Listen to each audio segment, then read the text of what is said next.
Don't waste your time going to university. You heard that correctly. Come on, don't waste your time going to university. I'm not telling you don't go to school. I'm just telling you if you're choosing to do that, you want to make sure that you're not wasting your time, effort, and energy, and especially financial resources. I want you to get a great return on that investment. My name is Edward Collins, and I'm absolutely biased because I'm a serial entrepreneur. I believe in building 6- and 7-figure businesses, and I've been helping people do that pretty much for the past 24 plus years. But if you're gonna go to school, I want to make sure you get that return. So if you stick with me to the end of this video, I'm gonna make sure that you have 5 ways to ensure that you're not wasting your time at school. So my first tip for you is to make sure that you set your agenda early. What I mean by this is before you even get to university, you should be doing the research to determine what is a reasonable amount of annual income you can expect once you've earned your particular degree. Once you have that number, you then can reverse engineer. You can do the reverse calculus to determine how much should you be willing to invest in order to earn that degree in the first place. The planning doesn't stop once you get to university. In fact, once you're there, you're still setting your agenda early. Each and every semester, you're making sure that you're taking just the right type of coursework,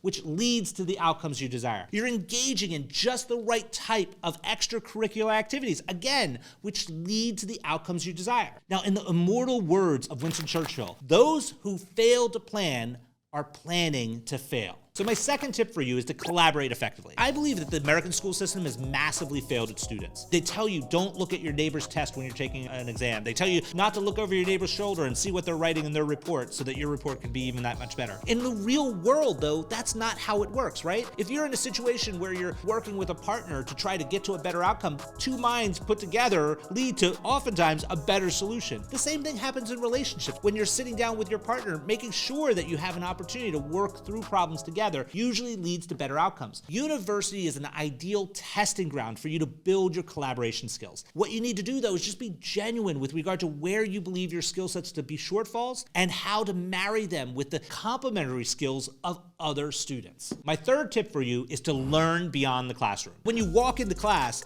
the learning doesn't stop at those 4 walls. The vast majority of experiential learning that takes place during your university years happens outside of those 4 walls. You get the opportunity to engage in student body activities. You get into all these different types of extracurricular activities, and that gives you the ability to learn skill sets that maybe just can't be found in books. My fourth tip is tied very closely to this last one. It's take leadership roles. You have an opportunity to advance some skill sets that will follow you for the rest of your life, and leadership is definitely one of them. When you get involved in extracurricular activities, that's in a way to take a leadership role, but you can also take leadership roles in the classroom itself. Be the one who's helping to organize study groups. Be the one who's helping to organize an opportunity for projects to be done and completed on time. Be the one who steps up as a leader. But this is going to require you to take action, but action is the only thing that leads to outcome. So I've saved the best for last because tip number 5 is your net work is your net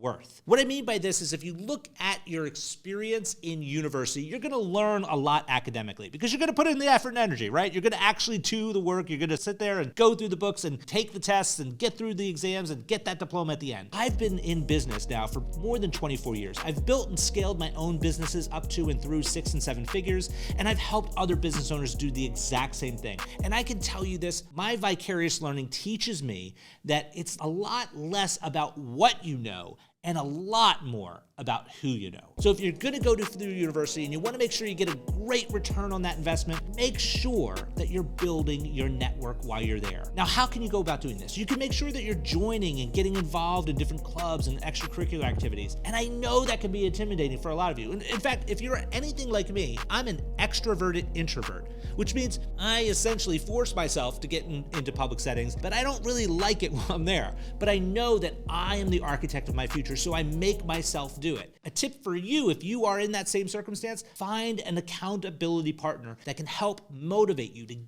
to get involved in those different extracurricular activities, to network and meet more individuals and make more friends. Because I can tell you this, you become the environment that you surround yourself within. Now, my mother used to tell me this. She used to say, best way to catch a cold is to hang out with people who are sick. So as you can see, the investment in university costs a lot of time, effort, energy, and financial resources, but now you have 5 tips to ensure you get a great return on that investment. Now be sure to drop in the comments below which tip you believe is going to give you the best return. And if you love this video, be sure to check this one out because it's going to set you up for success.